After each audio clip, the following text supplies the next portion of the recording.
नमस्कार दोस्तों। कक्षा 8 हमारा राजस्थान में आपका हार्दिक स्वागत है। आज हम कक्षा 8 के राजस्थान अध्ययन की जितने भी प्रश्न ऑनलाइनर बनेंगे उन सब का अच्छे से अध्ययन कर लेंगे। इस अध्याय में 18वीं सदी का राजस्थान, 1857 का संग्राम एवं राजस्थान, आधुनिक राजस्थान का निर्माण, जनसंख्या, उद्योग, परिवहन और पर्यटन, विकास योजनाएं, जन जागरण एवं सामाजिक सुधार हेतु राजकीय प्रयास, ग्रामीण और शहरी प्रशासन और राजस्थान में कला संस्कृति का अध्ययन करेंगे।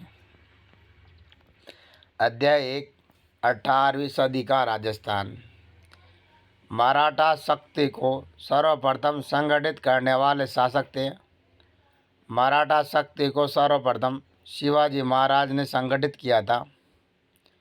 राजस्थान में सर्वप्रथम मराठों ने कहाँ प्रवेश किया? सर्वप्रथम मराठों ने 1711 में मेवाड़ में प्रवेश किया था। किस मराठा शासक ने मराठा ध्वज अटक से कटक तक बढ़ाने का लक्ष्य रखा? पेशवा बाजीराव ने मराठा ध्वज अटक से कटक तक बढ़ाने का लक्ष्य रखा। मराठों ने कोटा में बूंदी पर आक्रमण कब किया? मराठों ने कोटा में बूंदी पर आक्रमण 1726 में किया। डूंगरपुर और बांसवाड़ा के शासकों ने मराठों को खिराज देना कब स्वीकार किया? डूंगरपुर और बांसवाड़ा के शासकों ने मराठों को खिराज देना 1728 में स्वीकार किया। मराठों ने बूंदी का शासक बुद्ध सिंह को कब बनाया? मराठों ने बूंदी का शासक बुद्ध सिंह को 22 अप्रैल 1734 में बनाया। मराठों ने राजस्थान में राजनीतिक प्रथम हस्तक्षेप कहाँ किया? मराठों ने राजस्थान में राजनीतिक प्रथम हस्तक्षेप बूंदी में किया। हुरड़ा सम्मेलन का आयोजन कब और कहाँ किया गया? हुरड़ा सम्मेलन का आयोजन 17 जुलाई 1734 को हुरड़ा नामक स्थान पर भीलवाड़ा में किया गया। हुरड़ा सम्मेलन की अध्यक्षता किसने की थी? हुरड़ा सम्मेलन की अध्यक्षता मेवाड़ के शासक महाराणा जगत सिंह द्वितीय ने की थी। हुरड़ा सम्मेलन में वर्षा ऋतु के बाद कहाँ सभी को इकट्ठा होने की बात कही गई?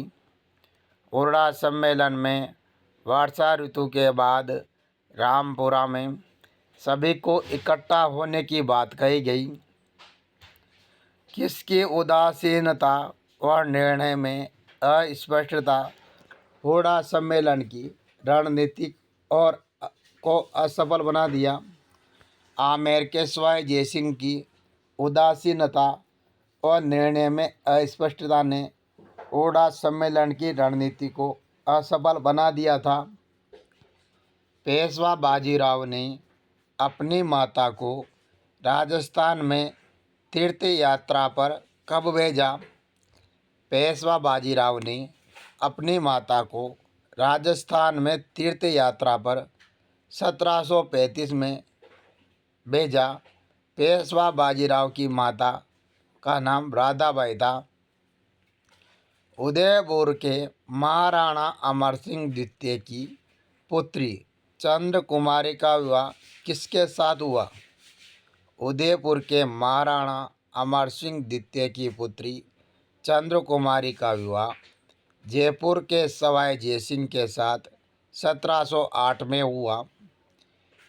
इस विवाह की क्या शर्त थी?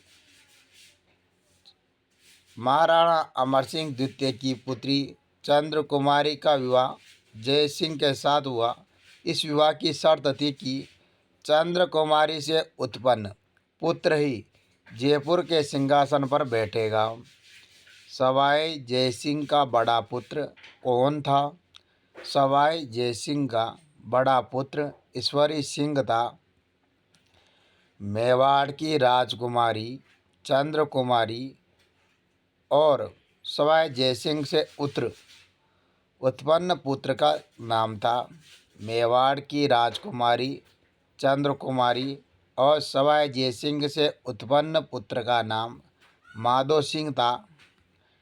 माधो सिंह ने किसकी सहायता से ईश्वरी सिंह को चुनौती दी? माधो सिंह ने मामा जगत सिंह द्वितीय की सहायता से माधो सिंह ने मामा जगत सिंह द्वितीय की सहायता से ईश्वरी सिंह को चुनौती दी। किस मराठा शासक ने माधो सिंह का साथ दिया? मराठा सरदार मल्हार राव होलकर ने माधो सिंह का साथ दिया। ईश्वर सिंह और माधो सिंह के मध्य कौन कौन से युद्ध हुए? ईश्वर सिंह और माधो सिंह के मध्य राजमहल और बगरू का युद्ध हुआ। किस कुटिलता के कारण सूर्य सिंह को आत्महत्या करनी पड़ी?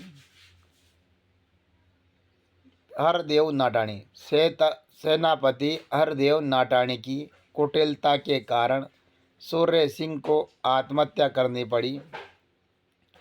जोधपुर में किसके मध्य उत्तराधिकार संघर्ष प्रारंभ हुआ? जोधपुर में राम सिंह और भगत सिंह के मध्य उत्तराधिकार संघर्ष प्रारंभ हुआ। अंग्रेजों ने राजपूतों के साथ संधि करनी शुरू की। 1817 से 1818 में संधि करनी शुरू की। सर्वप्रथम किस राज्य में अंग्रेजों के साथ संधि की स्वीकार की? सर्वप्रथम 29 सितंबर 1803 को भरतपुर में। सर्वप्रथम 29 अगस्त 1803 को अंग्रेजों के साथ संधि स्वीकार की। 1818 तक किस राज्य को छोड़कर सभी ने अंग्रेजों से संधि कर ली? 1818 तक सिरोही को छोड़कर सभी राज्यों ने संधि कर ली। सिरोही ने अंग्रेजों के साथ संधि कब की? सिरोही ने अंग्रेजों के साथ संधि 1823 में की। अहदनामा का अर्थ है।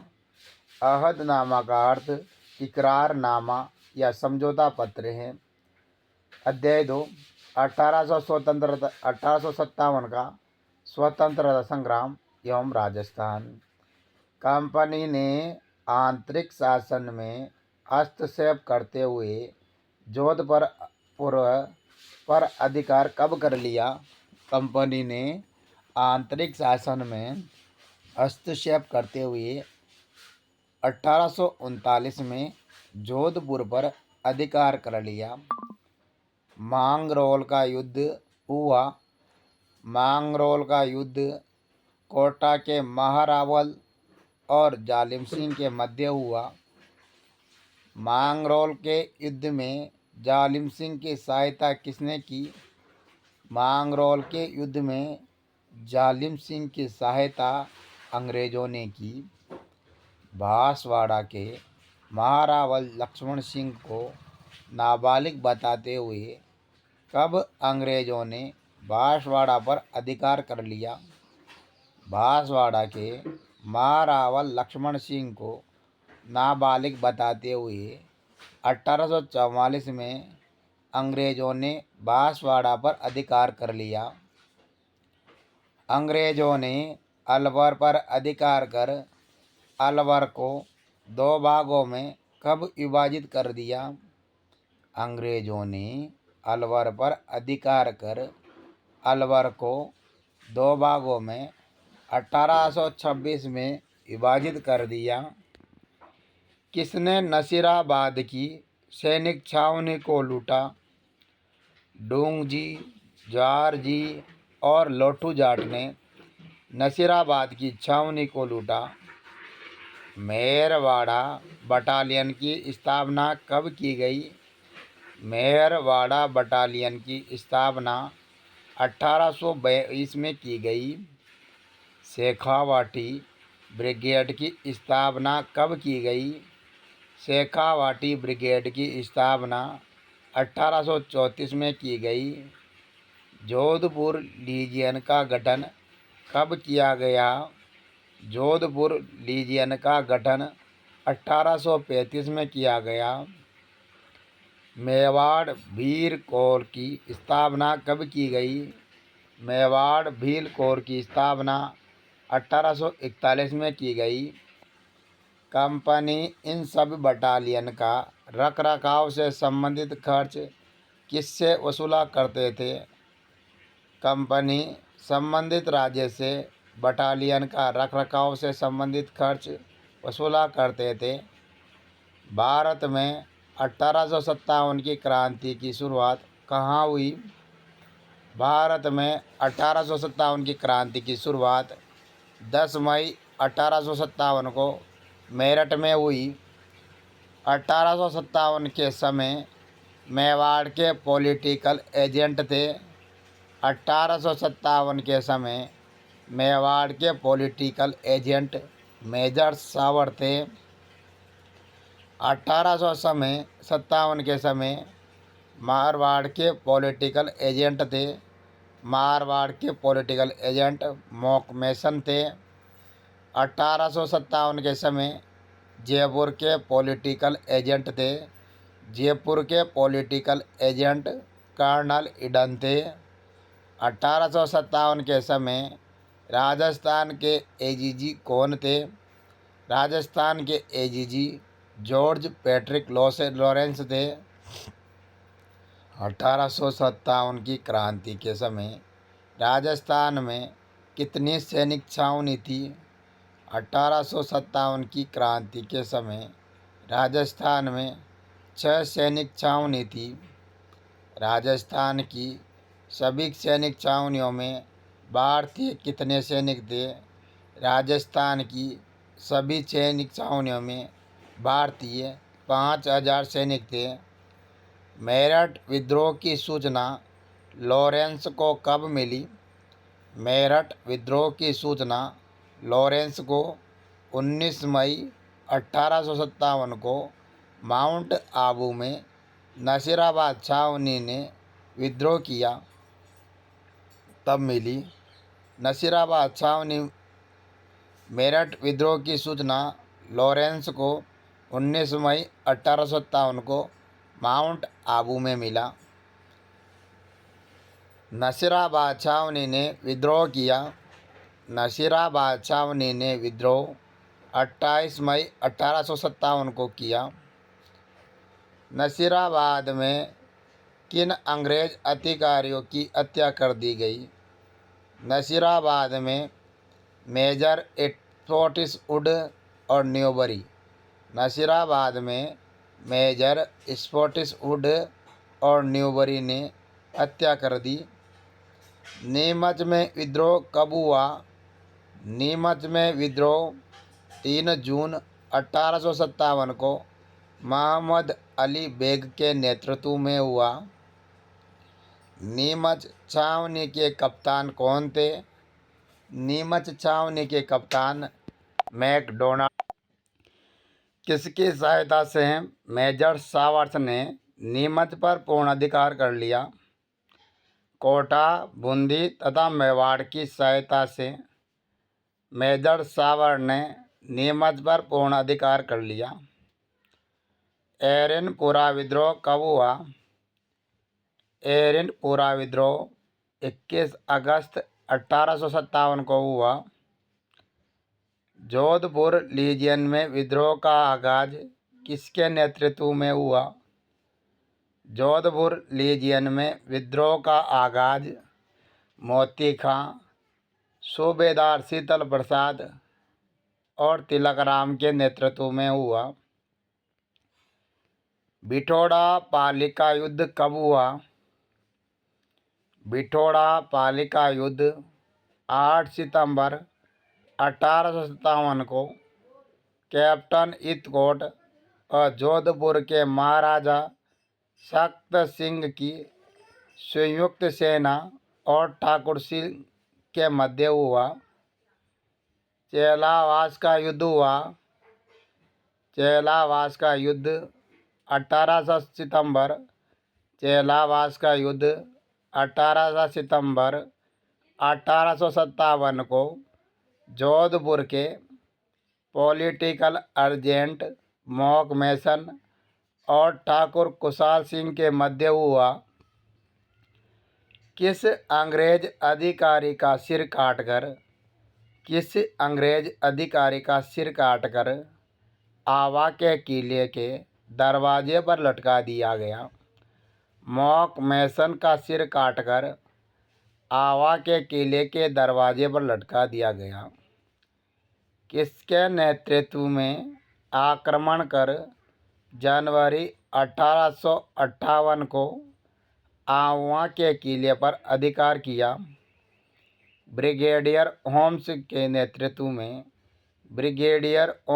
नेतृत्व में आक्रमण कर जनवरी 1858 को आवा के किले पर अधिकार किया गया। ढोल बाजे संग बाजे, बलो बाजे बांकियो, एजेंट को मारकर दरवाजे माथे टांगियो। इस गीत में किसके सर टांगने की बात कही गई है? इस गीत में मॉक मैसन के सर का टांगने की बात कही गई है। कोटा में विद्रोह कब हुआ? कोटा में विद्रोह 15 अक्टूबर 1857 को हुआ। कोटा में विद्रोह का नेतृत्व किसने किया? कोटा में विद्रोह का नेतृत्व जयदयाल और मेहराब खां ने किया। राजस्थान में सबसे ज़्यादा सुनियोजित व सुनियंत्रित क्रांति कहाँ की थी? राजस्थान में सबसे ज़्यादा सुनियोजित व सुनियंत्रित क्रांति कोटा की थी। कहाँ के विद्रोहियों या क्रांतिकारियों ने कैप्टन बटन का सिर काटकर शहर में घुमाया? कोटा के विद्रोहियों या क्रांतिकारियों ने कैप्टन बटन का सिर काटकर शहर में घुमाया। कोटा विद्रोह के समय कोटा के शासक थे। कोटा विद्रोह के समय कोटा के शासक महारावल राम सिंह द्वितीय थे। अंग्रेजों ने दोबारा सभी रियासतों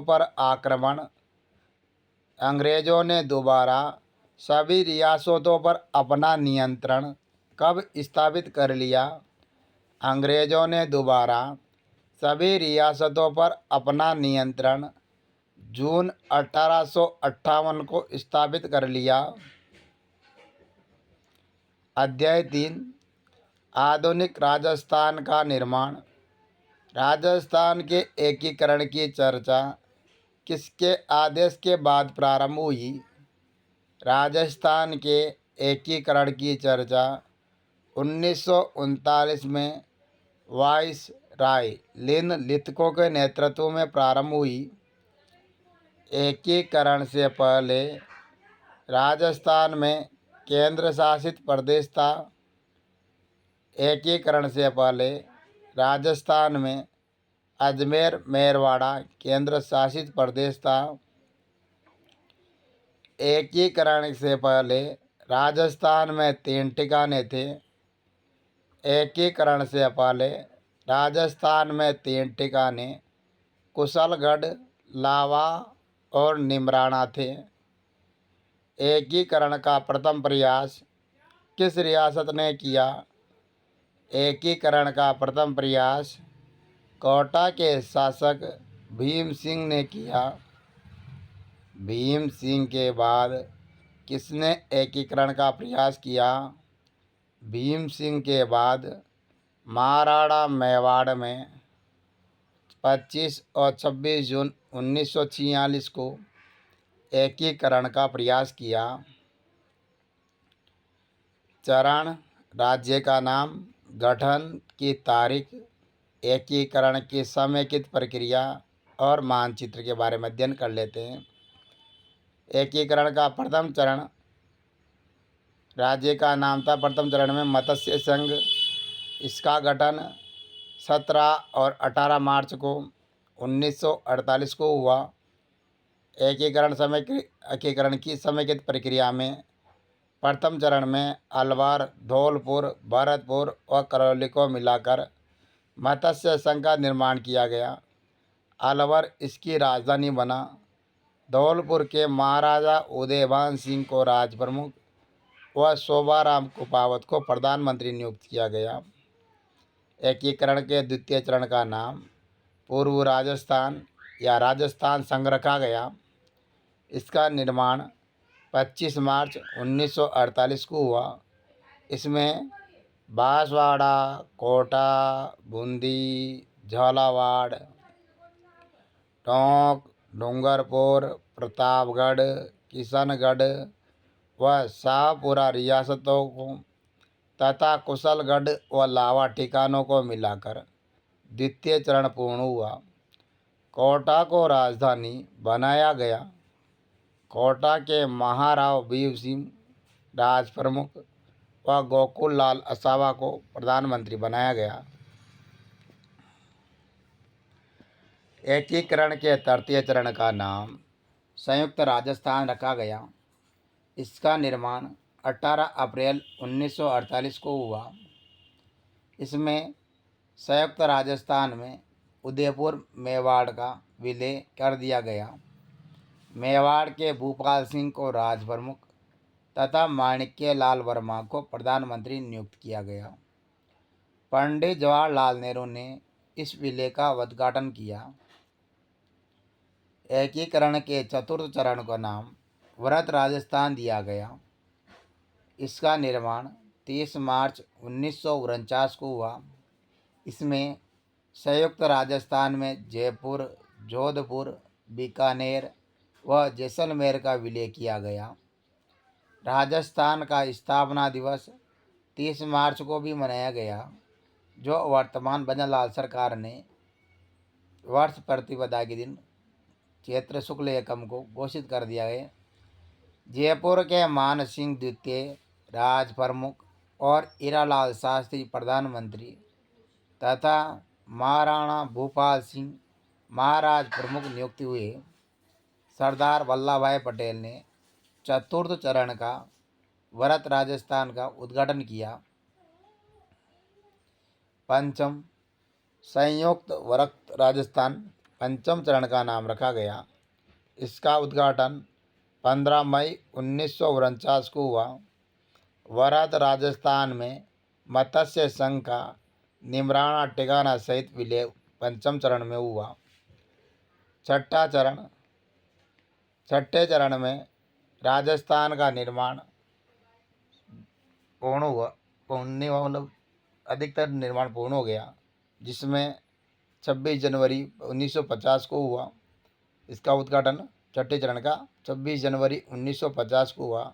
इसमें सिरोही के देलवाड़ा व आबू क्षेत्र को छोड़कर विलय किया गया। सप्तम चरण का नाम राजस्थान रखा गया। इसका नाम उद्घाटन 1 नवंबर 1956 को हुआ।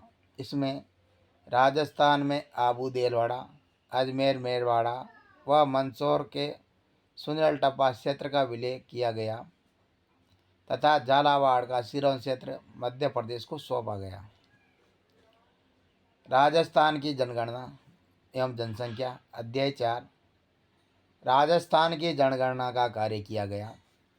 भारत सरकार के निर्देशानुसार जनगणनालय निदेशालय जयपुर द्वारा राजस्थान की जनगणना का कार्य किया गया। जनसंख्या कितने वर्षों में की जाती है? जनसंख्या 10 वर्षों में की जाती है। भारत की जनगणना का कार्यक्रम प्रारंभ हुआ। भारत में जनगणना का कार्य 1872 में प्रारंभ हुआ। 2011 की जनगणना के अनुसार राजस्थान की जनसंख्या है। 2011 की जनगणना के अनुसार राजस्थान की जनसंख्या 6.85 करोड़ है। राजस्थान की जनसंख्या भारत की कुल जनसंख्या का कितना प्रतिशत है? राजस्थान की कुल जनसंख्या भारत की कुल जनसंख्या का 5.7% है। राज्य की जनसंख्या की वृद्धि दर सन 2011 में कितनी रही? राज्य की जनसंख्या की वृद्धि दर 2011 में 21.31% रही। राजस्थान में किस जिले की जनसंख्या वृद्धि दर सर्वाधिक रही? राजस्थान में बाड़मेर जिले की 32.5% जनसंख्या वृद्धि दर सर्वाधिक रही। राज्य में सबसे कम वर्षा दर किस जिले की रही? राज्य में सबसे कम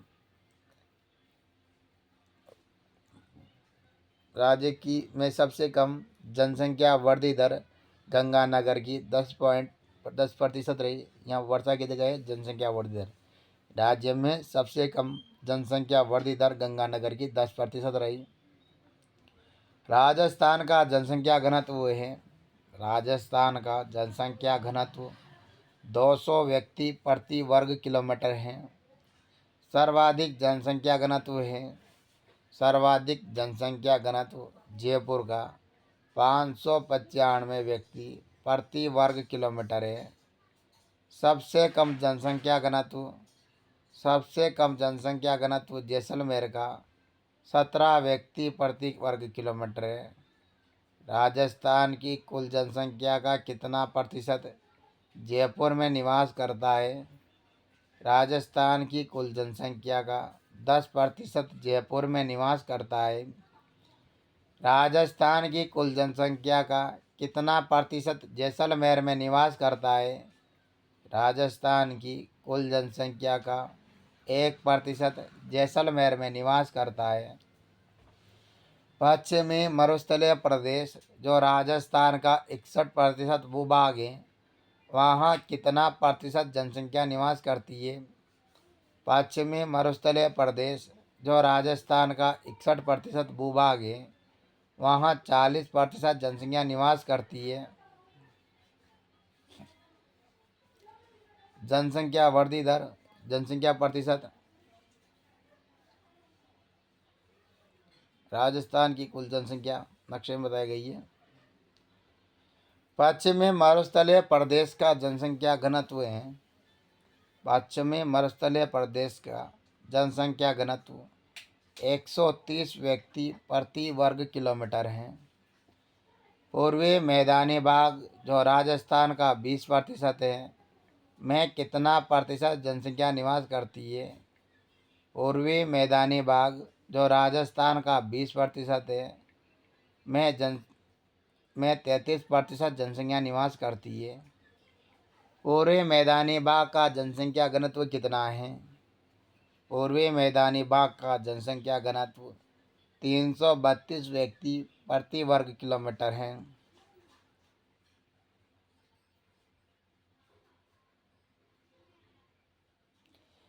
2011 की जनगणना अनुसार राजस्थान का लिंगानुपात है। राजस्थान का लिंगानुपात 928 है। 2011 की जनगणना अनुसार 6 वर्ष से कम आयु के बच्चों का लिंगानुपात है। 6 वर्ष से कम आयु के बच्चों का लिंगानुपात 888 है। राजस्थान में सर्वाधिक लिंगानुपात है। सर्वाधिक लिंगानुपात डूंगरपुर का 994 महिलाएं प्रति 1000 पुरुष हैं। राजस्थान में सबसे कम लिंगानुपात है। सबसे कम लिंगानुपात धौलपुर का 846 है।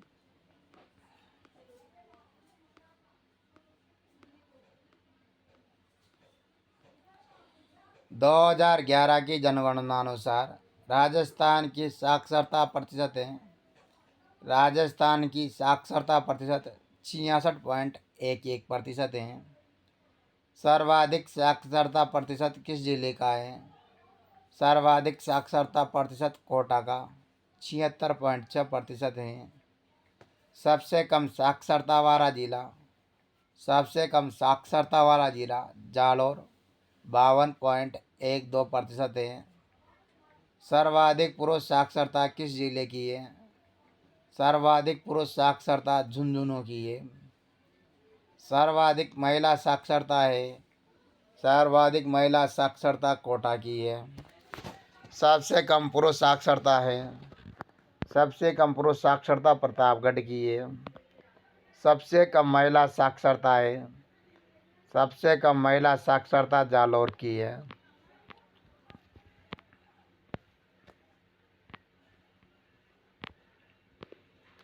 राज्य की कुल जनसंख्या का कितना प्रतिशत भाग शहरी है? राज्य की कुल जनसंख्या का 25% भाग शहरी है। राजस्थान में सर्वाधिक नगरीय जनसंख्या किस जिले की है? सर्वाधिक नगरीय जनसंख्या कोटा की है। राज्य में सबसे कम नगरीय जनसंख्या किस जिले की है? सबसे कम नगरीय जनसंख्या डूंगरपुर की है।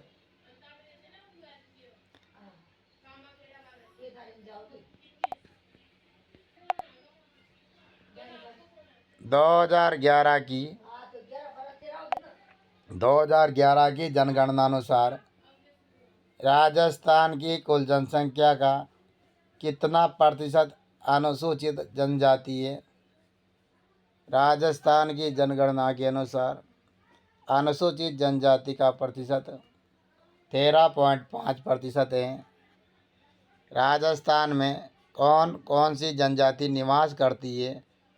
राजस्थान में भील, मीणा, डामोर, सांसी, गरासिया और सहरिया निवास करती है। राजस्थान में सर्वाधिक जनसंख्या किस जनजाति की है? सर्वाधिक जनसंख्या मीणा जनजाति की है। राजस्थान में प्राचीन जनजाति कौन सी है? प्राचीन जनजाति भील है। डामोर जनजाति कहाँ पर पाई जाती है? डामोर जनजाति डूंगरपुर जिले के सिमलवाड़ा क्षेत्र में पाई जाती है। गरासिया जनजाति मुख्यतः पाई जाती है। गरासिया जनजाति सिरोही जिले के आबू रोड और पुलडवाला तहसील में पाई जाती है। सासी जनजाति पाई जाती है। सासी जनजाति भरतपुर में पाई जाती है। राजस्थान की कौन सी जनजाति है जिसे भारत में आदिम जनजाति समूह की सूची में शामिल किया गया है? राजस्थान की सहरिया जनजाति को आदिम जनजाति समूह की सूची में शामिल किया गया है। राजस्थान में सर्वाधिक सहरिया जनजाति पाई जाती है। सर्वाधिक सहरिया जनजाति बारां जिले के शाहबाद और किशनगंज तहसील में पाई जाती है। अध्याय 5 उद्योग। ऊन से बनी बरड़ी कहाँ की प्रसिद्ध है? ऊन से बनी बरड़ी जैसलमेर की प्रसिद्ध है।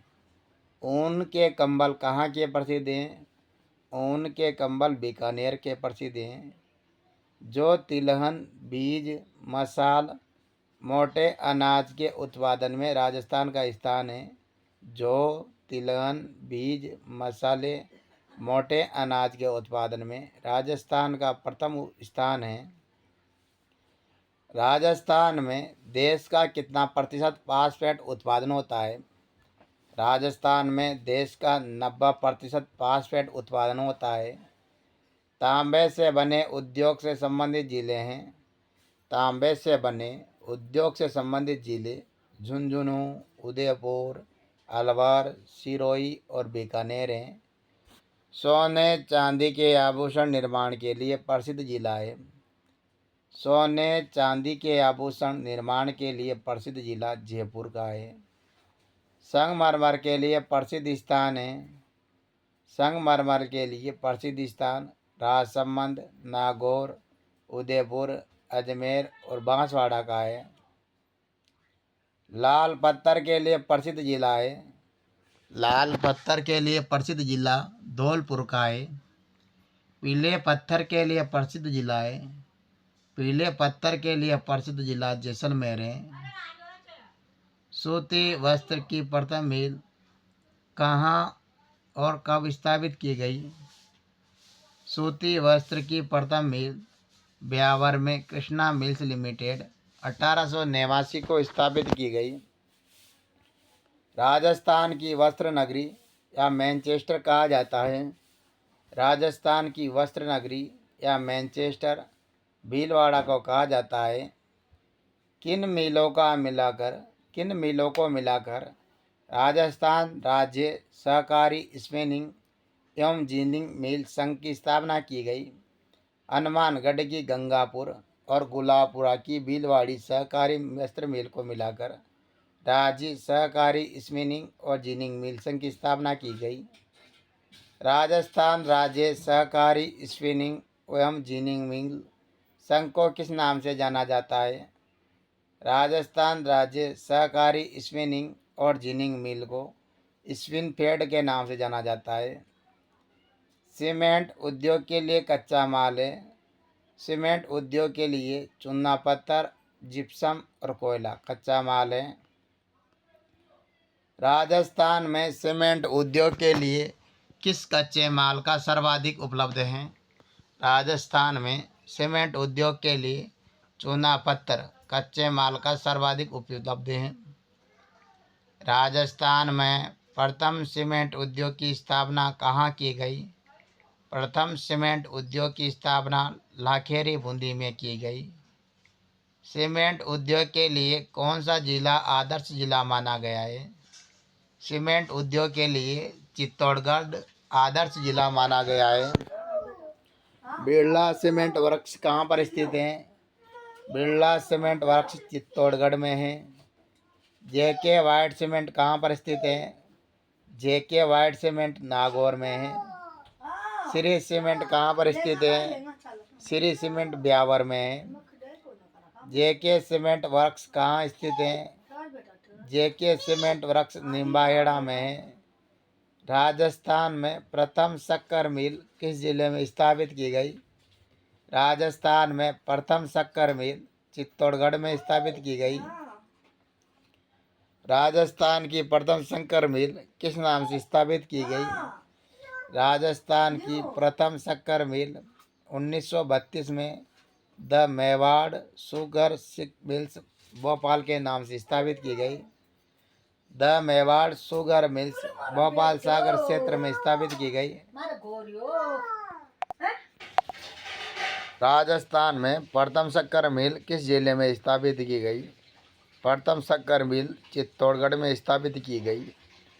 राजस्थान की शक्कर मिल किस नाम से स्थापित की गई? राजस्थान में शक्कर मिल 1932 में the Mewar sugar mills Bhopal नाम से स्थापित की गई। The Mewar sugar mills Bhopal Sagar क्षेत्र में स्थापित की गई।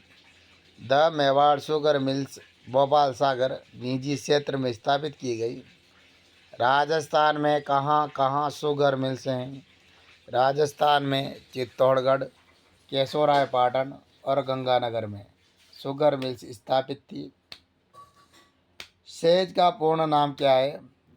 सेज का पूर्ण नाम स्पेशल इकोनॉमिक जोन है। राजस्थान का सबसे बड़ा सेज स्थापित किया गया। सबसे बड़ा सेज जयपुर के सीतापुरा में स्थापित किया गया। अध्याय 6 परिवहन एवं पर्यटन। परिवहन एवं पर्यटन किसी क्षेत्र की रक्तवाहिनियाँ कहा जाता है? किसी क्षेत्र की रक्तवाहिनियाँ परिवहन को कहा जाता है। स्वर्णिम चतुर्भुज योजना में कौन कौन से महानगर शामिल हैं? स्वर्णिम चतुर्भुज योजना में दिल्ली, मुंबई, चेन्नई और कोलकाता शामिल है। स्थल और लंबी दूरी की यात्रा के लिए कौन सा परिवहन सबसे सस्ता है? स्थल और लंबी दूरी के लिए रेल मार्ग सबसे सस्ता है। भारत में प्रथम रेल कब और कहाँ चली? भारत में प्रथम रेल 1853 में महाराष्ट्र के मुंबई से उठाने के बीच चली। राजस्थान की पहली रेल यात्रा कब शुरू हुई? राजस्थान की पहली रेल यात्रा 1874 में बांदुकोई दौसा से आगरा फोर्ट उत्तर प्रदेश के बीच चली। राजस्थान में रेल मार्ग की कुल लंबाई कितनी है? राजस्थान में रेल मार्ग की कुल लंबाई 6000 किलोमीटर है। राजस्थान में कितने रेलवे जोन हैं? राजस्थान में 2 रेलवे जोन हैं, उत्तर पश्चिमी रेलवे जोन और पश्चिमी मध्य रेलवे जोन। राजस्थान में कुल कितने रेलवे मंडल हैं? राजस्थान में कुल 5 रेलवे मंडल हैं, जयपुर, बीकानेर, जोधपुर, अजमेर और कोटा। राजस्थान में जयपुर में मेट्रो की शुरुआत की गई। जयपुर में मेट्रो की शुरुआत जून 2015 में की गई। भारत का सबसे व्यस्ततम हवाई अड्डा कौन सा है? सबसे व्यस्ततम हवाई अड्डा जयपुर सांगानेर हवाई अड्डा है। महाराणा प्रताप हवाई अड्डा स्थित है। महाराणा प्रताप हवाई अड्डा उदयपुर के डबोग में है। रातानाडा हवाई अड्डा स्थित है। रातानाडा हवाई अड्डा जोधपुर में है। घड़ियाल और मगरमच्छ के संरक्षण के लिए प्रसिद्ध अभयारण्य हैं। घड़ियाल और मगरमच्छ संरक्षण के लिए चंबल अभयारण्य प्रसिद्ध अभयारण्य है। पैलेस ऑन व्हील रेलगाड़ी कहाँ से कहाँ तक चलती है? पैलेस ऑन व्हील रेलगाड़ी दिल्ली से उत्तर प्रदेश तक चलती है। राजस्थान के किन किन जिलों में पैलेस ऑन व्हील रेलगाड़ी चलती है? राजस्थान के जोधपुर, चित्तौड़गढ़, उदयपुर, जयपुर, सवाई माधोपुर, जैसलमेर और भरतपुर में पैलेस ऑन व्हील रेलगाड़ी चलती है। पेइंग गेस्ट योजना का संबंध है। पेइंग गेस्ट योजना का संबंध पर्यटन विभाग से है। ऊंट महोत्सव मनाया जाता है। ऊंट महोत्सव बीकानेर में मनाया जाता है। मारू महोत्सव मनाया जाता है। मारू महोत्सव जैसलमेर में मनाया जाता है। पतंग महोत्सव मनाया जाता है। पतंग महोत्सव जयपुर में मनाया जाता है। कुंभलगढ़ महोत्सव मनाया जाता है। कुंभलगढ़ महोत्सव राजसमंद में मनाया जाता है। मारवाड़ महोत्सव मनाया जाता है। मारवाड़ महोत्सव जोधपुर में मनाया जाता है। उदयपुर में कौन सा महोत्सव मनाया जाता है? उदयपुर में मेवाड़ महोत्सव मनाया जाता है।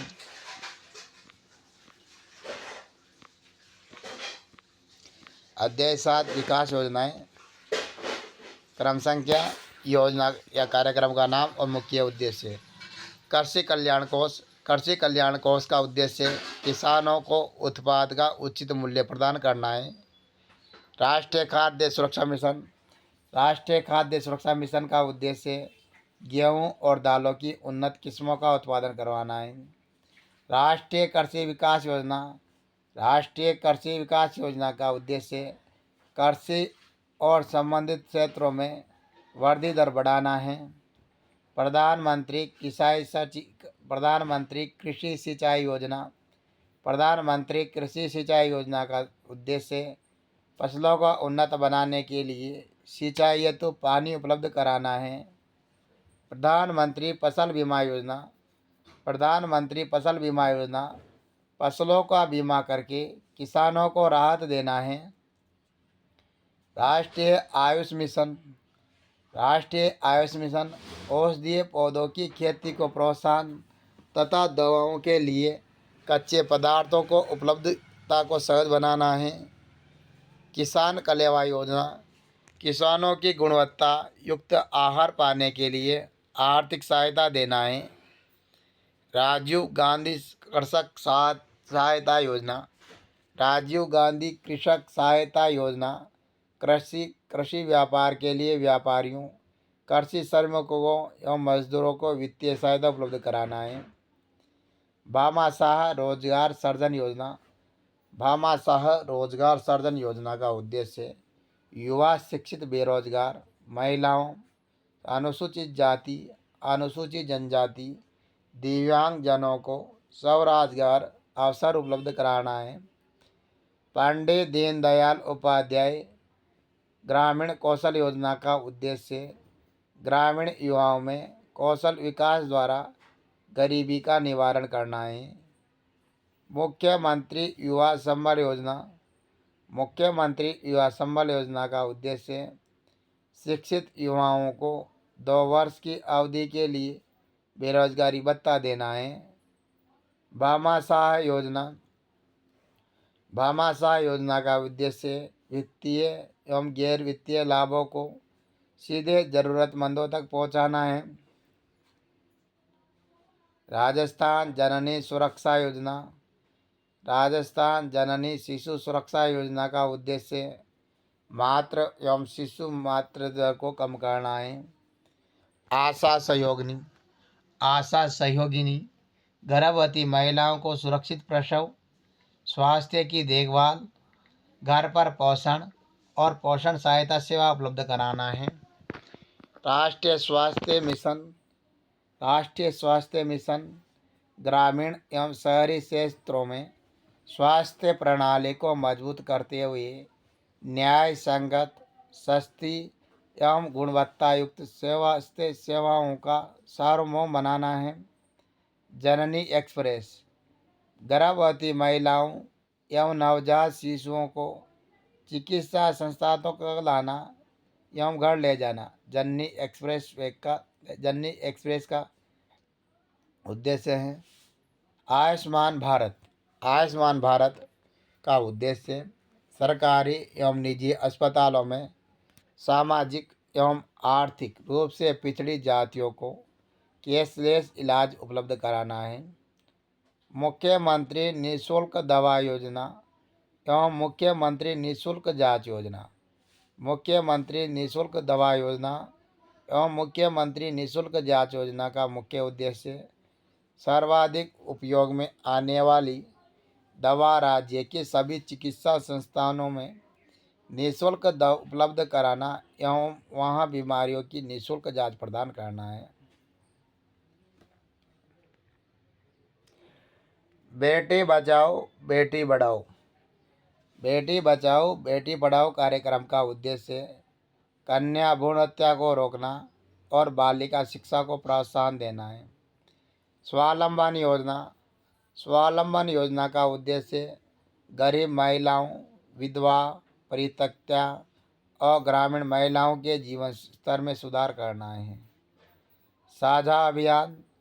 साझा अभियान बाल विवाह से मुक्ति प्राप्त कराना है। गरिमा बालिका संरक्षण एवं सम्मान योजना। गरिमा बालिका संरक्षण एवं सम्मान योजना का उद्देश्य बालिका संरक्षण के संलग्न व्यक्तियों एवं संगठनों को सम्मानित करना है। मुख्यमंत्री राष्ट्रीय योजना।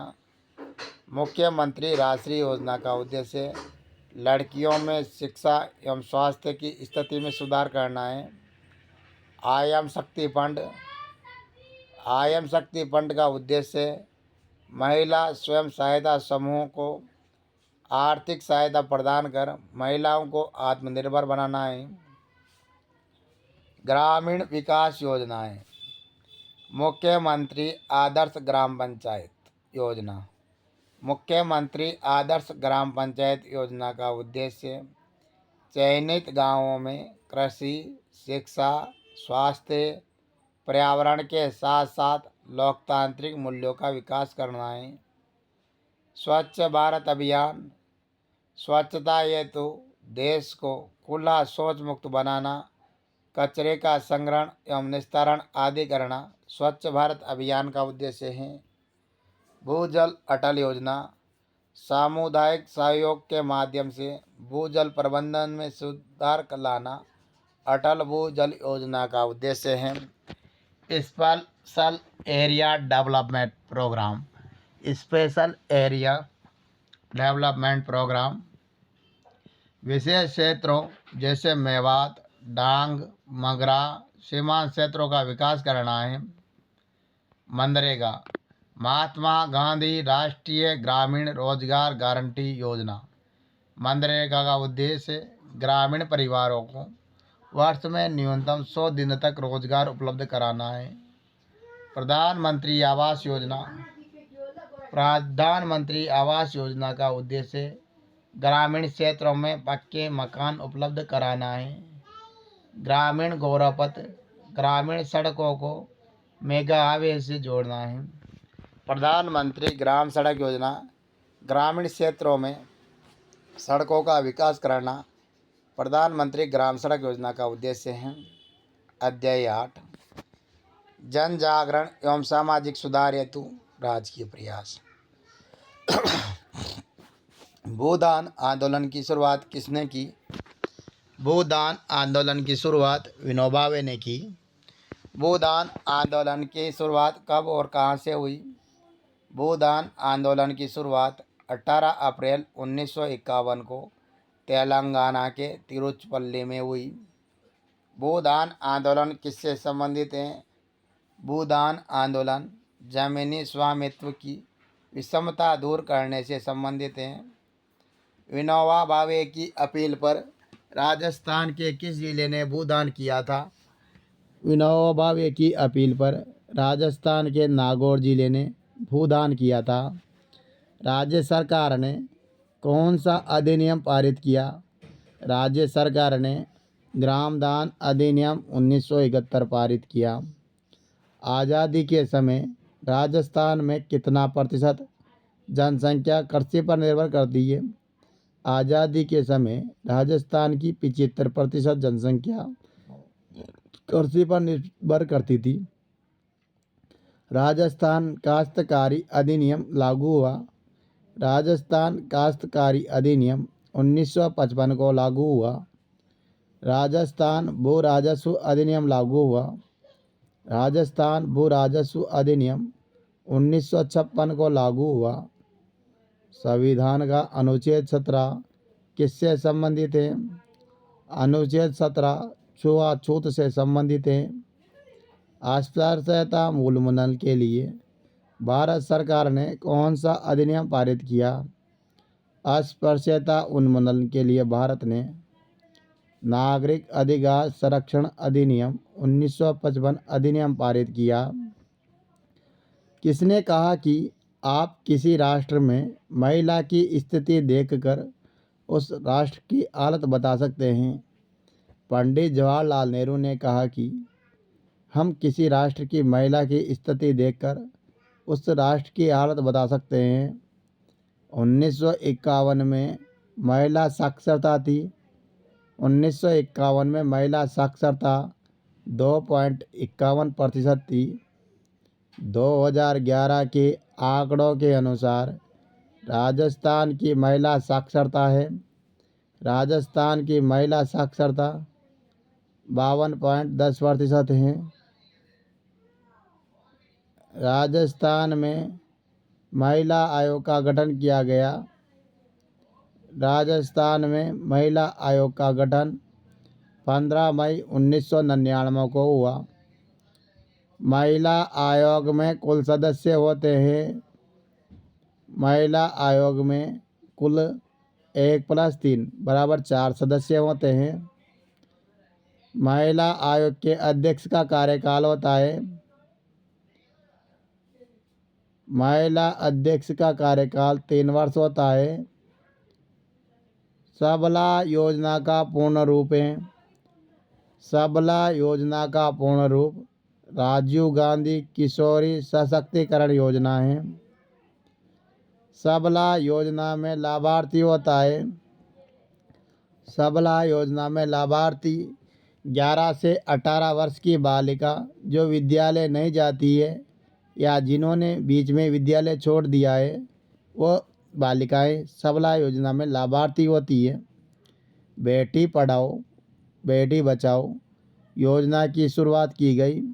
बेटी बचाओ बेटी पढ़ाओ योजना की शुरुआत 2015 में घटते लिंगानुपात को ध्यान में रखकर की गई। हिंदू उत्तराधिकार दत्तक ग्रहण एवं संरक्षण अधिनियम है। हिंदू उत्तराधिकार दत्तक ग्रहण एवं संरक्षण अधिनियम 1956 का है। दहेज निषेध अधिनियम कौन सा अधिनियम है? दहेज निषेध अधिनियम 1961 का है। ईवीएम मशीन में अधिकतम कितने उम्मीदवारों को वोट दिया जा सकता है? ईवीएम मशीन में अधिकतम 16 उम्मीदवारों को वोट दिया जा सकता है। नोटा का पूर्ण रूप क्या है? नोटा का पूर्ण रूप नॉन ऑफ द अबव है। चुनाव के लिए मतदान दल का गठन किया जाता है। चुनाव के लिए मतदान दल का गठन जिला निर्वाचन अधिकारी द्वारा किया जाता है। प्रत्येक जिले में जिला निर्वाचन अधिकारी कौन होता है? प्रत्येक जिले में जिला निर्वाचन अधिकारी जिला कलेक्टर होता है। वीवीपैट का पूर्ण नाम क्या है? वीवीपैट का पूर्ण नाम voter verifiable paper audit trial है। वीवीपैट में मतदान के बाद पर्ची कितने समय तक दिखाई देती है? वीवीपैट में मतदान के बाद पर्ची 7 सेकंड तक दिखाई देती है। सूचना के अधिकार के लिए राजस्थान के किस जिले में मजदूरों ने आंदोलन किया? सूचना के अधिकार के लिए राजस्थान के राजसमंद जिले के भीम तहसील के देवडोंगरी के मजदूरों ने आंदोलन किया। इस मांग को पूरा करने के लिए राजस्थान में कौन सा कानून बनाया गया? इस मांग को पूरा करने के लिए राजस्थान में सूचना का अधिकार अधिनियम बनाया गया।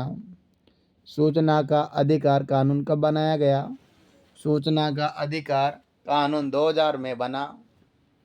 राजस्थान सूचना का अधिकार कानून बनाने वाला देश का कौन सा राज्य है?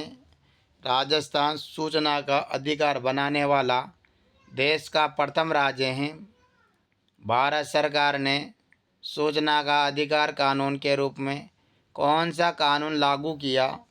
भारत सरकार ने सूचना का अधिकार कानून के रूप में सूचना का अधिकार अधिनियम 2005 लागू किया।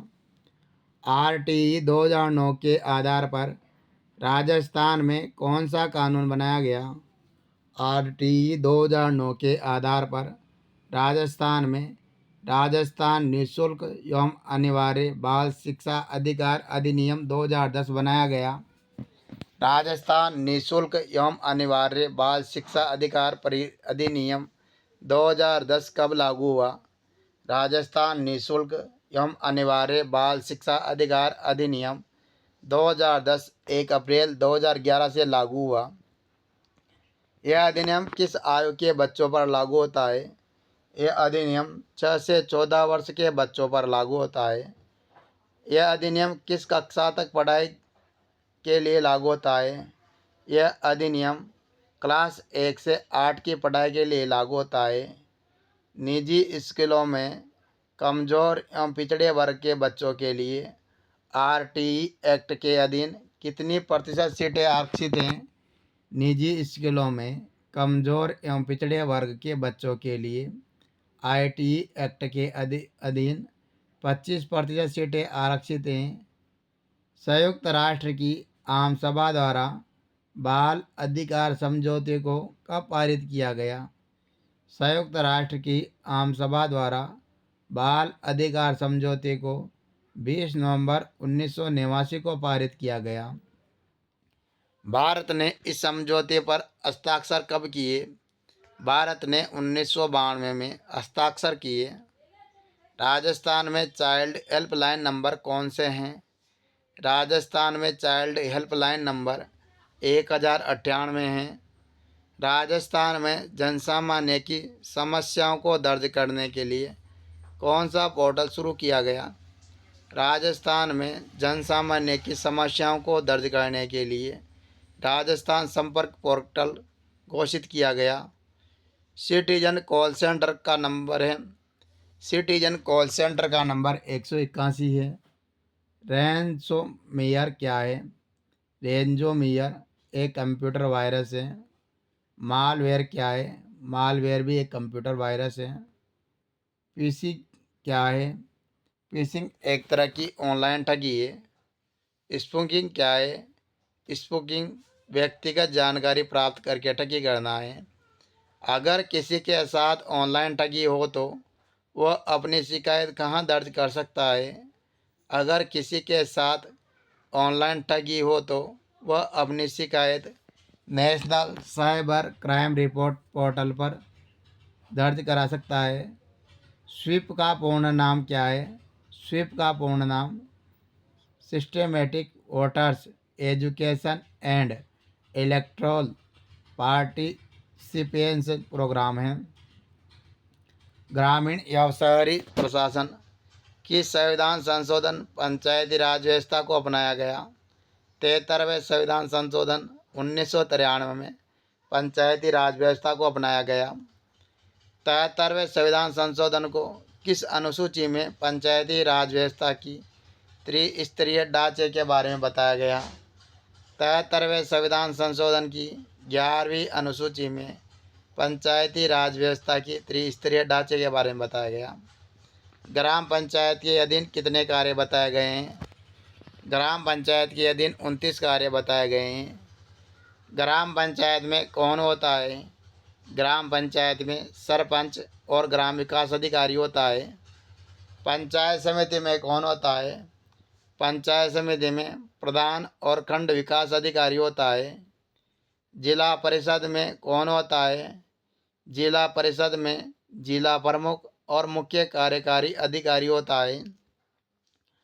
लोकतंत्र की प्रथम इकाई कौन सी है? लोकतंत्र की प्रथम इकाई ग्राम पंचायत है। ग्राम पंचायत केंद्र से मिलकर बनी है। ग्राम पंचायत वार्ड पंच, उप सरपंच और सरपंच से मिलकर बनी है। ग्राम पंचायत के चुनाव कौन करवाता है? ग्राम पंचायत के चुनाव राज्य चुनाव आयोग करवाता है। ग्राम पंचायत का कार्यकाल होता है। ग्राम पंचायत का कार्यकाल 5 वर्ष होता है। ग्राम पंचायत में प्रत्येक माह में कम से कम कितनी बैठक होनी चाहिए? ग्राम पंचायत में प्रत्येक माह में कम से कम 2 बैठक होनी चाहिए। ग्राम पंचायत और जिला परिषद को जोड़ने वाली महत्वपूर्ण कड़ी है। ग्राम पंचायत और जिला परिषद को जोड़ने वाली महत्वपूर्ण कड़ी पंचायत समिति है। प्रधान और उप प्रधान का चयन होता है। प्रधान और उप प्रधान का चयन निर्वाचित सदस्यों में से ही होता है। पंचायत समिति के सदस्य की न्यूनतम आयु होनी चाहिए। पंचायत समिति की सदस्य की न्यूनतम आयु 25 वर्ष होनी चाहिए। पंचायत समिति के सदस्यों का कार्यकाल होता है। पंचायत समिति के सदस्यों का कार्यकाल 5 वर्ष होता है। पंचायत राज व्यवस्था में शीर्ष स्तर की संस्था है। पंचायत राज व्यवस्था में शीर्ष स्तर की संस्था जिला परिषद हैं। जिला स्तर पर विकास योजनाएं बनाती है। जिला स्तर पर जिला परिषद विकास योजनाएं बनाती है। ग्राम पंचायत की आय का स्रोत है। ग्राम पंचायत की आय का स्रोत भवन कर, वाहन कर, क्रय विक्रय पर कर और ब्याजों से प्राप्त आय है। पंचायत समिति का आय का साधन है। पंचायत समिति का आय का साधन स्थानीय कर और शुल्क से प्राप्त आय, राज्य सरकार से प्राप्त अनुदान आदि है। जिला परिषद की आय का साधन है।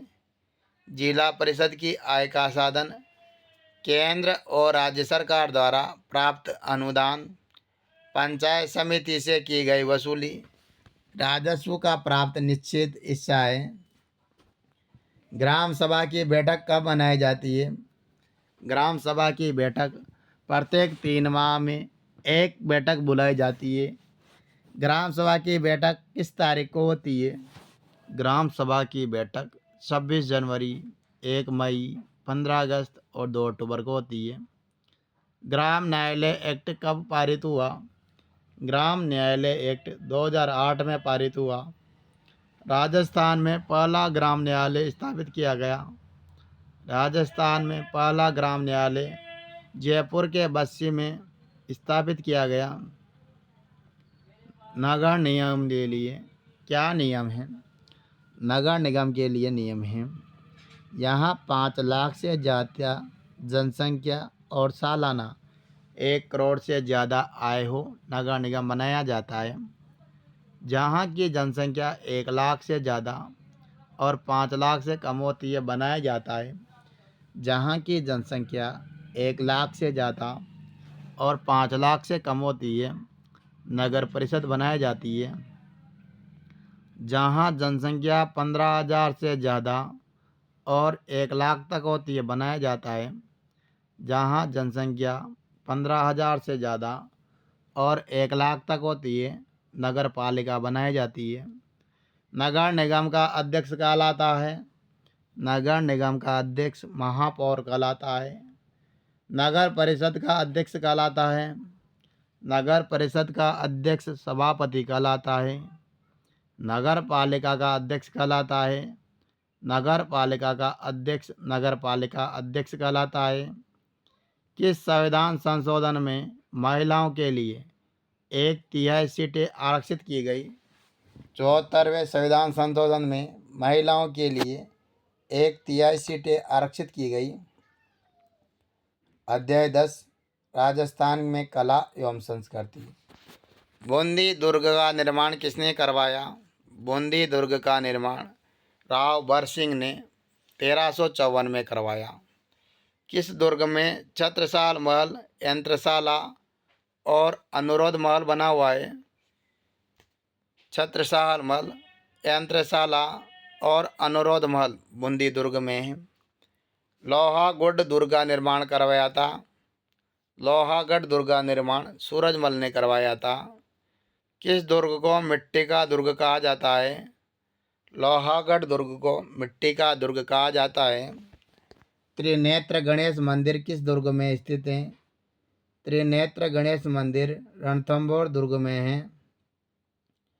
जालौर दुर्ग में प्रवेश के कितने दरवाजे हैं? जालौर दुर्ग में प्रवेश के 4 दरवाजे हैं। जालौर दुर्ग का निर्माण करवाया था। जालौर दुर्ग का निर्माण 10वीं शताब्दी में परमार राजा वर्ष और मुंज ने करवाया था। राजस्थान का कौन सा दुर्ग मत्स्याकार पहाड़ी पर स्थित है? राजस्थान का चित्तौड़गढ़ दुर्ग मत्स्याकार पहाड़ी पर स्थित है। गौमुख कुंड किस दुर्ग में स्थित है? गौमुख कुंड चित्तौड़गढ़ दुर्ग में है। विजयगढ़ स्तंभ का निर्माण करवाया। विजय स्तंभ का निर्माण महाराणा कुंभा ने करवाया। विजय स्तंभ की ऊंचाई है। विजय स्तंभ की ऊंचाई 122 फीट है। विजय स्तंभ कितना मंजिला है? विजय स्तंभ 9 मंजिला है। भारतीय मूर्तिकला का शब्दकोश किसे कहा जाता है? भारतीय मूर्तिकला का शब्दकोश विजय स्तंभ को कहा जाता है। कुंभलगढ़ दुर्ग को अन्य किस नाम से जाना जाता है? कुंभलगढ़ दुर्ग को कुंभल ने मेर के नाम से जाना जाता है। कुंभलगढ़ दुर्ग का वर्तमान स्वरूप किसने प्रदान किया? कुंभलगढ़ दुर्ग को वर्तमान स्वरूप महाराणा कुंभा ने प्रारंभ प्रदान किया। महाराणा कुंभा ने किस शिल्पी के नेतृत्व में कुंभलगढ़ दुर्ग का पुनर्निर्माण करवाया? महाराणा कुंभा ने मंडन के नेतृत्व में कुंभलगढ़ दुर्ग का पुनर्निर्माण करवाया। नीलकंठ महादेव मंदिर कहाँ स्थित है? नीलकंठ महादेव मंदिर कुंभलगढ़ दुर्ग में है। जाली बाव की बावड़ी और मामा कुंड मामा देवकुंड स्थित हैं। ज़्यादा बाव की बावड़ी और मामा देवकुंड कुंभलगढ़ दुर्ग में है। कुंभलगढ़ दुर्ग का उच्च भाग क्या कहलाता है? कुंभलगढ़ दुर्ग का उच्च भाग कटारगढ़ कहलाता है। आमेर दुर्ग में किसके शासनकाल में स्थापत्य कला की विशेषता थी? आमेर दुर्ग में महाराजा मानसिंह के कारण स्थापत्य कला की विशेषता थी। गागरोन दुर्ग किन नदियों के संगम पर स्थित है? गागरोन दुर्ग आहू और कालसी नदी के संगम पर है। कौन सा दुर्ग हिंदू मुस्लिम एकता का प्रतीक माना जाता है? गागरोन दुर्ग हिंदू मुस्लिम एकता का प्रतीक माना जाता है। जगदीश मंदिर स्थित है। जगदीश मंदिर उदयपुर में है।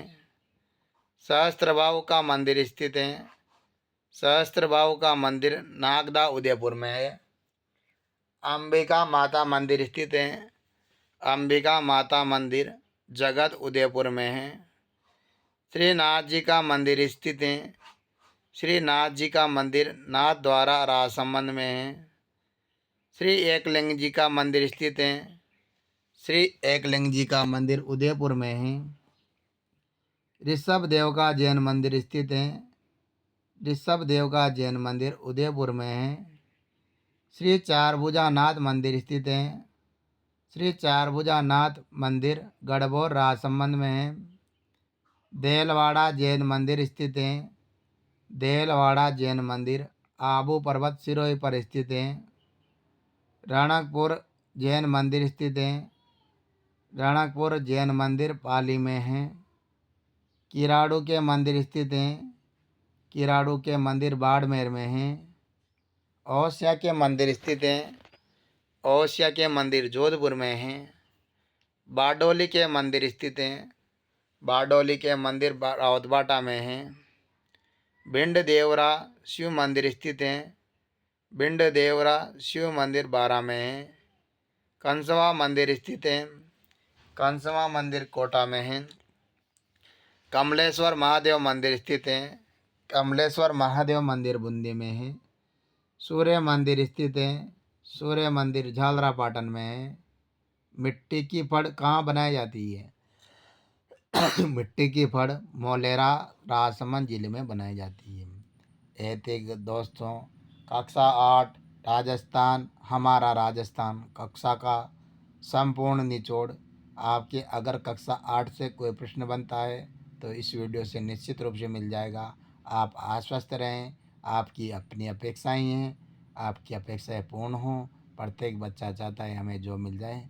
हम भी प्रार्थना करते हैं ईश्वर से आपको प्रार्थनाएं मिल जाएं और आप ऐसे ही आगे अध्ययन करते रहें। बहुत बहुत धन्यवाद।